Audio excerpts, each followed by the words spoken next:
Good morning and welcome to Travers Talks. I'm Jim Horn, and this is your preview for this week's coming meeting of the Grand Traverse County Board of Commissioners. This is happening, Wednesday morning at the Governmental Center, and that's 400 boardmen. And, hey, folks, remember that they're working on the ground floor, though, so keep your peepers open. Don't trip over anything if you decide to go to the meeting.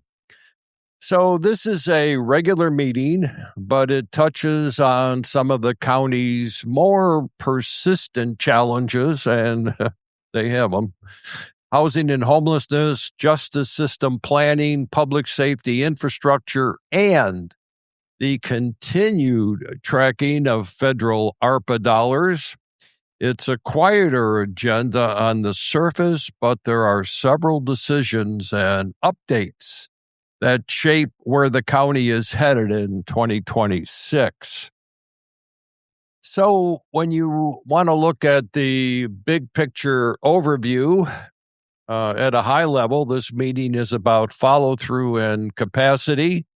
Commissioners will review how key systems are performing, from shelter utilization to county spending, while also making decisions that affect long-term infrastructure, including the Law Enforcement Center and the ongoing planning for a future justice facility. There is also a strong governance thread with committee appointees and outside consulting agreements that influence how big decisions really get made here. What's notably missing this week is any major new policy proposals. Instead, this meeting is about managing existing priorities and setting the table for future action. Sort of a low-key meeting. But you know what? There's really no such thing as a low-key meeting. When I watch these meetings, something consequential always happens. Okay, let's start with one of the most consequential items on the agenda. Under departmental items, commissioners will be asked to approve the proposed makeup of the Justice Facility Advisory Committee and the Justice Facility Technical Advisory Committee. These two groups will play a critical role in shaping recommendations around the county's justice facilities. And what that is really is that's the new jail facilities I'm talking about here, including long-term planning, design considerations, and operational needs. And this is going to be a big one, folks. This is going to be about $50 or $60 million. So what to watch for here is whether commissioners raise concerns about representation, expertise, or balance among the proposed members. Committee composition often signals how seriously and how urgently the board is treating a project. And related to that effort, on the consent agenda, the board is also set to approve an agreement with GFC International for facilitation services for the Justice Facility Advisory Committee. That tells you the process is moving into a more structured phase with outside help, guiding discussion and consensus building. And you can believe that there's really nobody on the county commission that's ever really probably gone through this process of, building a new jail facility. Anyway, that's good to hear they've got somebody on board. Another departmental item to watch is a discussion from Veterans Affairs titled United We Smile.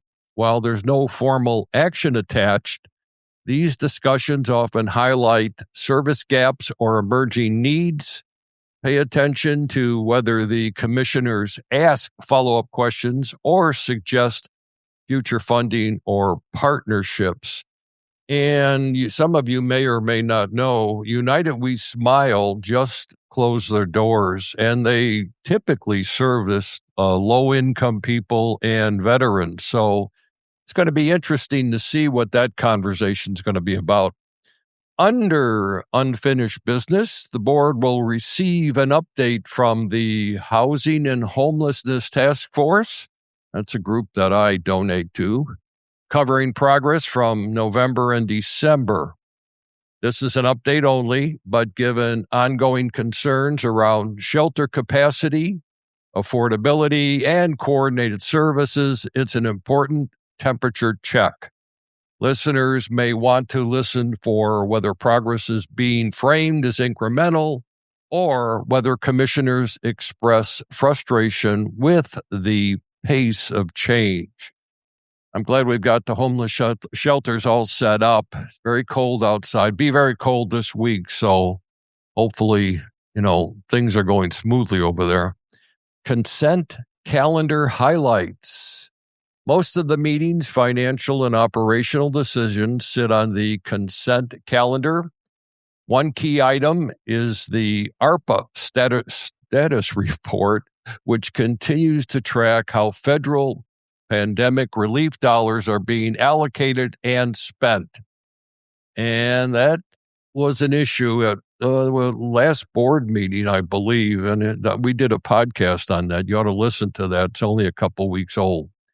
So while no new allocations appear this week, these reports matter as deadlines approach and flexibility narrows. I believe it runs out like December 31st of this year.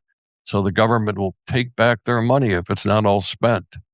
There's also approval of $28,540 contract to replace 2 rooftop HVAC units at the Law Enforcement Center. This project is included in the county's capital improvement plan and reflects ongoing investment in public safety infrastructure. The kind of spending that doesn't really grab a lot of headlines, but it keeps the facilities functional, and especially the jail facilities in the summertime. And another notable item is a cost-sharing agreement with the city of Traverse City for Platte Moran Real Point services totaling $24,000. This continues to signal that the city-county collaboration, often tied to property, facilities, or strategic planning work, is always ongoing, and that's good. They need to work together. And finally, commissioners will consider a deputy medical examiner appointment. That's an administrative but important role that supports the county's public health and forensic responsibilities. So what to watch Monday morning if you decide to tune in? First, listen closely to discussion around the Justice Facility Committees or the new jail. Questions about membership scope or timeline could hint at how contentious or future decisions may be for this particular topic. And second, pay attention to whether any ARPA-related items spark questions or are pulled from consent, especially as federal reporting requirements tighten. And third, note the tone of the housing and homelessness update. Even without a vote, commissioner reactions often reveal policy changes or funding requests are coming next. Anyway, in closing, that meeting takes place Wednesday, January 21st at 9 a.m. at the Governmental Center, 400 Boardman, and is open to the public with live streaming available online. I do that a lot.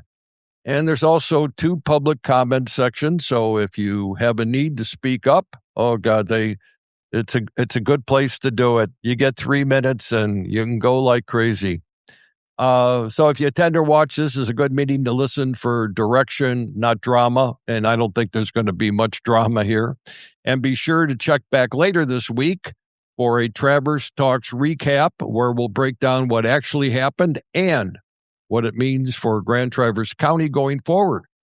Hey, folks, this is Jim Horn. This is Traverse Talks, and have yourself a great rest of the